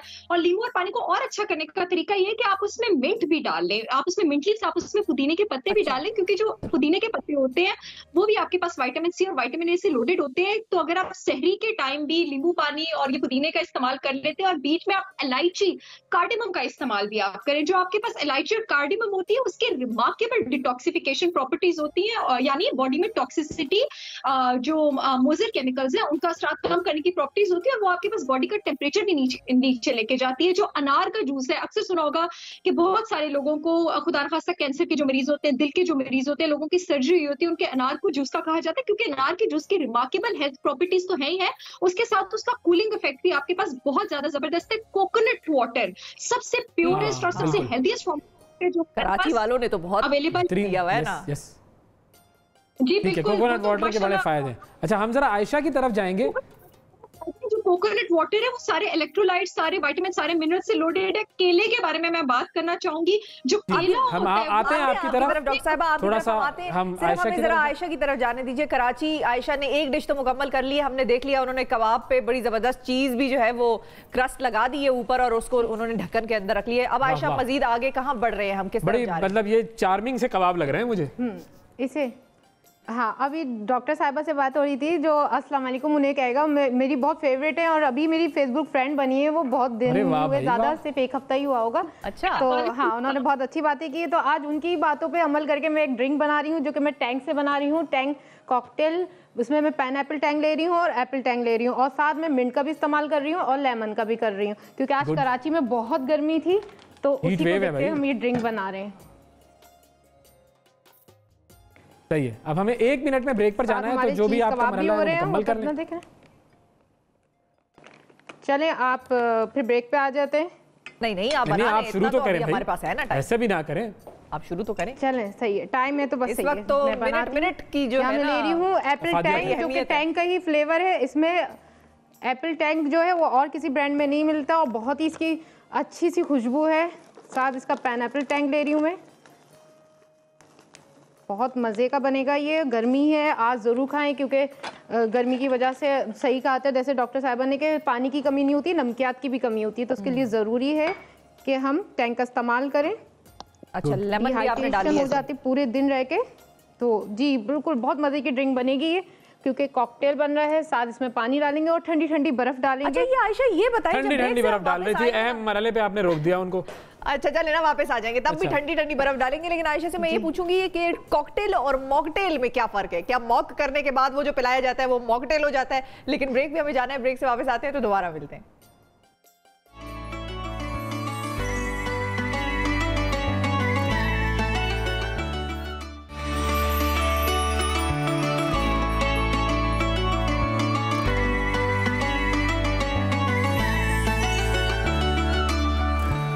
Welcome back to the show नाजरीन। कराची में हमारे साथ आयशा हैं और डॉक्टर साहिबा भी हमारे साथ मौजूद है जो कि माहिर ग़िज़ाइयत हैं। आप कॉल्स कर सकते हैं, पूछ सकते हैं अगर कोई सवाल हीट वेव या हीट स्ट्रोक के हवाले से करना हो। जी आयशा, आप तैयारी करके बैठी हैं, आपकी तरफ ही पहले आते हैं।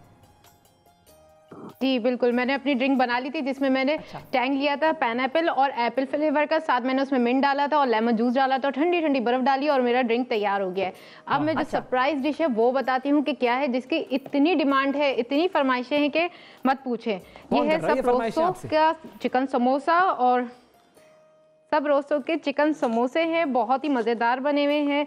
और जैसे कि आजकल इतनी गर्मी शदीद पड़ रही है, तो उसके लिए ज़रूरी है कि किचन में खड़े रहने से बेहतर है कि आप बाज़ार से पैकेट लाएं, खोलें और इसे फ्राई करें और फिर इंजॉय करें अपने दस्तरखान पे। और आजकल तो बाज़ार में मिल भी नहीं रहे, और फिर भी अगर मिल भी रहे कहीं तो आप वो ना लें, क्योंकि सेहत सबसे ज़रूरी है। तो बस पैकेट लाएं और इस तरह से आप ऑयल गरम करें। यहाँ पे मैंने मिज़ान कुकिंग ऑयल लिया था, उसे मैंने गरम कर लिया है। तो आयशा ये बताएं कि इन समोसों के साथ, आयशा इन समोसों के साथ आप कुछ करेंगी या सिर्फ डायरेक्टली फ्राई करके डिश आउट करेंगी? बस फ्राई करके से डिश आउट करूंगी। आज तो आप बड़ा सादगी प्रोग्राम चल उसके बाद खा जाएंगी ना, ये करना था ये अहम है। इस तरह से आप इसके साथ चटनी बना सकते हैं। अगर आप मिस कर रहे हैं बाजार की चटनी, तो मैं उसकी तरकीब बता देती हूँ। आप हरा धनिया लें, इमली लें और उसमें आप कुटा जीरा, कुटी लाल मिर्च डालें, नमक डालें, लेमन जूस डालें और उसके साथ ये चटनी एंजॉय करें।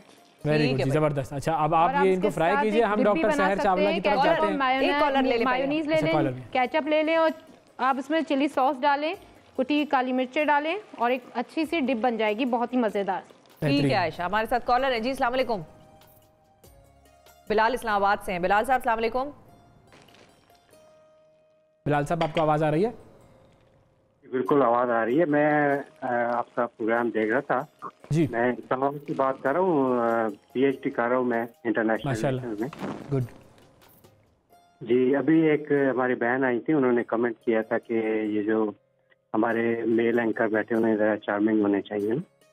तो मैं अपनी उस बहन के हवाले से बात करना चाहूँगा कि सब कुछ चार्म नहीं होता। तो अल्लाह अकबर। अब बस मैं नहीं कहती हूँ कि लोग भरमार लगा देते हैं आगे फेसबुक पे कमेंटों में। जी जी बताएं बिलाल साहब, बड़ी मजे की बात करने लगे। करें। जी जी। मर्द का जो है वो करैक्टर होता है और मर्द का जो है वो इंटेलिजेंस होती है, सिर्फ चार्म नहीं होता। तो मेरा ख्याल है कि चार्मिंग से हट के हमें जो है वो देखना चाहिए। लेकिन अब दौर ऐसा आ गया कि यहाँ पे सिर्फ चार्मिंग ही चीज़ें होनी चाहिए तो अच्छा लगता है, लेकिन ऐसी बात नहीं है। तो मैं समझता हूँ कि मर्द में जो है, मर्द की ब्यूटी जो है वो उसका करैक्टर होता है और उसकी इंटेलिजेंस होती है। थैंक यू जी बिलाल भाई, आपने तो वाकई बड़ा खुश कर दिया, दिल जीत लिया। लेकिन वो जो हमारी जो बहन थी जिन्होंने कॉल की थी, उनकी भी अपनी एक राय थी, तो वो राय आ गई, आपने उसका जवाब दे दिया। अल्लाह उन्हें भी खुश रखे, आपको भी बहुत खुश रखे और मुझे भी खुश रखे। बिल्कुल। और थोड़ा चार्मिंग बनाते ताकि वो भी देखें हमारा वर्ड का मतलब। वैसे मुझे आज तक वो उस तरह से क्लियर नहीं हुआ कि वो चार्मिंग कौन होगा। वो डेफिनेशन हमें पूछनी चाहिए थी। वो डॉक्टर हम वो डेफिनेशन डॉक्टर साहिबा माहिर ग़िज़ाइयत हैं, माहिर चार्मिंग नहीं है, वरना उनसे हम पूछ लेते। डॉक्टर साहिबा बताएं जी, आप केले के हवाले से बात करें। मेरा आप लोगों के साथ पहला इंटरेक्शन है। वैसे मैं काफी सारी डोमेन्स में काम करती हूँ और मैं थोड़ी सी बात यहाँ पे ऐड करना चाहूंगी। जो वर्ड चार्म होता है ना, it has got nothing to do with physical aesthetics. Charming वो इंसान होता है जिसकी अंदर की एनर्जी मैग्नेटिक होती है, और अंदर की एनर्जी जो मैग्नेटिक होती है that depends on a multitude of factors. Kindly मुझे किसी दिन इस टॉपिक पे भी लीजिएगा, लेकिन फिलहाल हम लोग बात कर लेंगे कूलिंग फूड्स की। अच्छा जी, जब हम कूलिंग फूड्स की बात करते हैं तो एक चीज को मैं मेंशन करना चाहूंगी। आपके पास एलोवेरा, जो एलोवेरा के पत्ते होते हैं और जो एलोवेरा की जेल होती है, it has an excellent cooling effect. आप एलोवेरा की जो जेल है उसके 2 चम्मच लेके अगर पानी में डालते हो, शहद में डालते हो, और आप उसको घोल कर चाहे सहरी के टाइम पे, इफ्तारी के टाइम पे, बल्कि मैं रिकमेंड करूंगी कि आप दोनों टाइम पिए, तो ये भी आपकी बॉडी का जो थर्मोस्टेट होता है, यानी जो नेचुरल सेट ऑफ टेम्परेचर होता है, उसको थोड़ा नीचे लेके आता है। एक और बात, अगर आपको खाने के बाद मीठे की तलब होती है तो खाने के बाद आधा घंटा रुके। एक और बात मैं कहना चाहूंगी, कोई भी फल खाने के फौरन बाद नहीं लेते, 30 मिनट्स का गैप देते हैं।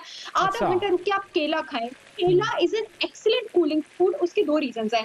केले में आपके पास पोटेशियम होता है, केला is famous for potassium. Potassium आपकी ब्लड वेसल्स को डायलेट करता है, ब्लड प्रेशर लोअर करता है। जाहिर है जब ब्लड प्रेशर लोअर जाएगा तो उसका कूलिंग इफेक्ट है। दूसरी चीज, आपके पास केला क्या करते हैं, जो आपने स्पाइसी खाना लिया होता है, इफ्तारी में बड़ा रिचुअल है जी, हम लोग दही भल्ले भी खाते हैं, पकौड़े भी, स्पाइसी फूड की जो डाइजेशन है उसको इजी कर देता है, क्योंकि आप जितना ज्यादा स्पाइसी फूड लेंगे आपकी बॉडी का टेम्परेचर उतना हाई होगा, क्योंकि जो आपका स्टमक है फिर उसको बहुत तेजी से वर्जिश करनी पड़ती है, एसिड रिलीज करना पड़ता है स्पाइसी फूड को हजम करने के लिए, तो बॉडी के टेम्परेचर को रेज करता है। तो जो केला होता है वो इसकी तेजाबियत को कम कर देता है, क्योंकि केले का जो पीएच होता है वो अल्कलाइन होता है। तो इसको आप अपना रिचुअल बना लेंगे इफ्तारी के, आपने आधे घंटे बाद जो है केला खाना है। इसके अलावा खीरा इज अमेजिंग। खीरा जो खवातीन हम लोग आंखों पे रख के बैठती हैं चार्मिंग होने के लिए, वो हम ऐसे ही नहीं रख के बैठती हैं, वो हम इसे रख के बैठती हैं क्योंकि में आपके पास सिलिका होता है, and silica has an excellent cooling effect. It actually lowers down the temperature of the body. केले को मुंह पे भी, सॉरी, खीरे को मुंह पे भी रख के बैठे, और खीरे को आप सैलेड से चार्मिंग हो जाता होगा ना इंसान, जिससे आप चार्मिंग। एलोवेरा का भी मैंने सुना है कि एलोवेरा मुंह पे लगाते हैं बहुत सारे लोग चार्मिंग होने के लिए। बिल्कुल बिल्कुल, एलोवेरा मुंह पे भी लगाते हैं, मैं तो खुद लगाती हूँ मुंह पे। अब ये नहीं पता चार्मिंग हुई हुई या नहीं है, कोई कॉलर ही फोन करके बताएंगे। लेकिन एलोवेरा जो है that is an excellent cooling effect. एक और चीज, आंवला का अपनी डाइट में बहुत ज्यादा इस्तेमाल करें। Not many people know amla is the richest source of vitamin C. आंवला लेंगे कहां से आजकल? हाँ, आजकल आप आंवला कहाँ से लेंगे, वरना तो अदरवाइज आंवला आपके पास जो सारे सुपर स्टोर्स हैं उनमें अवेलेबल होता है, लेकिन अब सुपर मार्केट्स में भी जो सप्लाई ऑफ फ्रूट्स का नहीं चल रही है because of the covid. Otherwise मामला खत्म होगा तो फिर आंवला ले लेंगे। मामला खत्म होगा, आंवला लेंगे। मूली अभी अवेलेबल नहीं है, लेकिन मैं प्लीज इंफॉर्मेशन के लिए ऑडियंसेस के लिए बताना चाहूंगी, मूली को आपके पास द कूलिंग फूड कहा जाता है। अच्छा। मूली को आपके पास सुपर फूड, हीलिंग फूड भी कहा जाता है, वो फिर कभी डिस्कस करेंगे। कूलिंग फूड भी कहा जाता है। इस टाइम पर अगर आपने कोई फूड अवॉइड करना है तो काइंडली तेज मिर्च मसाले अवॉइड करें, और कोशिश करेंगे खाने में प्याज और लहसुन का इस्तेमाल 1 क्लोव से ज्यादा ना करें। क्योंकि जरा आयशा से पूछते हैं ना, ये जो समोसे बनाए आयशा ने, आयशा इनमें तो कोई ज्यादा स्पाइसेस नहीं है? और आयशा आपने जो प्लेट में केचप डाली है वो एक तरफ ज्यादा डाली है और बाकी तरफ वो सिर्फ बह रही है, ऐसा लग रहा है। जी वही खूबसूरती दी है मैंने ना उसकी। अच्छा, खूबसूरती नहीं, आज का लफ्ज है चार्मिंग, लेकिन चार्मिंग लग रही है ये केचप। चार्मिंग, हाँ चार्मिंग दी है। अरे भाई चार्मिंग क्या होना चाहिए, दिल का अच्छा होना चाहिए इंसान ना, बस वही। समोसा कहाँ से दिल का अच्छा होगा, वो तो मतलब जायके का अच्छा होगा। समोसा जायके का अच्छा होगा और दिल पे जाके लगेगा जिसने बनाया ना उसके लिए। तो इसमें स्पाइसी तो नहीं है समोसा की कदर आज आप बनाए सब रोस्टो के समोसे। और फिर जी स्पाइसी तो नहीं है वैसे पूछ रहे हैं? नहीं नहीं बिल्कुल स्पाइसी नहीं है, बहुत अच्छे इनके मसाले इस्तेमाल किए जाते हैं। ये इस बात का खास ध्यान रखा है सप्रोसो ने कि ना इसमें मसाले जितने भी यूज किए जाते हैं वो आला क्वालिटी के हैं। अच्छा ये बता, बल्कि हमारे साथ एक कॉलर है, खालिद साहब है मुल्तान से। अस्सलाम वालेकुम। वालेकुम सलाम। खालिद साहब सबसे पहले तो टेलीविजन की आवाज बंद कर दीजिए। जी कर दी है टेलीविजन की आवाज। जबरदस्त। आप बताइए क्या कहेंगे? मुल्तान में गर्मी कैसी है? मुल्तान में गर्मी बहुत ज्यादा है। अच्छा जी पूछना चाहेंगे फिर तो आप लोग बराह रास्त हो जाए जी डॉक्टर सहर चावला से, उनसे जो पूछना चाहते हैं हीट स्ट्रोक और हीट वेव के हवाले से हम आज बात कर रहे हैं। हाँ जी बिल्कुल, डॉक्टर साहब मौजूद हैं तो हमें बता देंगे इस गर्मी के मौसम में हम किस तरह जो है अपना ग़िज़ाइयत का ख्याल रख सकते हैं। बस यही बता रही हैं, कोई तकरीबन 15 मिनट से पिछले बेचारी बता कर थक गई। आप कहाँ थे उस वक्त? इन्फॉर्मेशन देना। थैंक यू सो मच, आपने अपना कीमती टाइम निकाल के कॉल किया, मुझे इज्जत बख्शी। लस्सी का इस्तेमाल जरूर करें। जो लस्सी होता है उसमें आप दड़िड़का, जिसको हम पंजाबी हम दड़िड़का कहते हैं उसको, यानी प्योर दही और प्योर दूध। जो दही होता है और जो दूध होता है वो दोनों एक्सीलेंट हाइड्रेटर्स हैं। उसमें आपके पास सारे प्रोटीन्स होते हैं, सारे आपके पास सारे अमाइनो एसिड्स होते हैं, आपके पास 91% वाटर होता है। दही में आपके पास प्रोबायोटिक्स होते हैं जो कि खाने की डाइजेशन में बहुत क्या चीज ना खाएं, वो कोई चीज बता सकती है क्या चीज ना खाएं? हाँ जी वो भी मैं बताती हूँ। बस एक और चीज, आई एम सो सॉरी, मैं बताना चाहूंगी कि आप अपने अगर आप डायग्नोस करना चाह रहे हैं ना कि आपको हीट वेव हुआ है या आप हीट स्ट्रोक की तरफ जा रहे हैं, तो 2-3 चीजें होती हैं। आपकी बॉडी पर थोड़ी बहुत रैशेस आना शुरू हो जाते हैं, बर्निंग सेंसेशन, तलियों से और आंखों से तो मिर्चें निकलती है, और आपका जो जीआईटी है वो भी अपसेट हो जाता है। ना खाने की तरफ मैं ये बताना चाह रही थी कि जो ज्यादा स्पाइसी खाने हैं वो प्लीज मत खाएं, ठीक है। और ये जो रूट वाले वेजिटेबल्स होते हैं ना, इनको कोशिश करें सर्दियों में इस्तेमाल करें, जिसमें आपके पास गाजर आ जाती है और पोटैटो आ जाता है। जो गाजर और आलू होते हैं ना, इस्तेमाल करें, मॉडरेशन में करें, थोड़ा म्याना रवि के साथ करें। क्योंकि डॉक्टर साहब आप बहुत शुक्रिया अदा करेंगे आपका। नाजरीन हमें जाना है एक छोटी सी ब्रेक पर, जो उन्होंने बताया उस पर अमल करें, हीट स्ट्रोक को खुद पर असरअंदाज ना होने दें। हमें जाना है एक छोटी सी ब्रेक पर।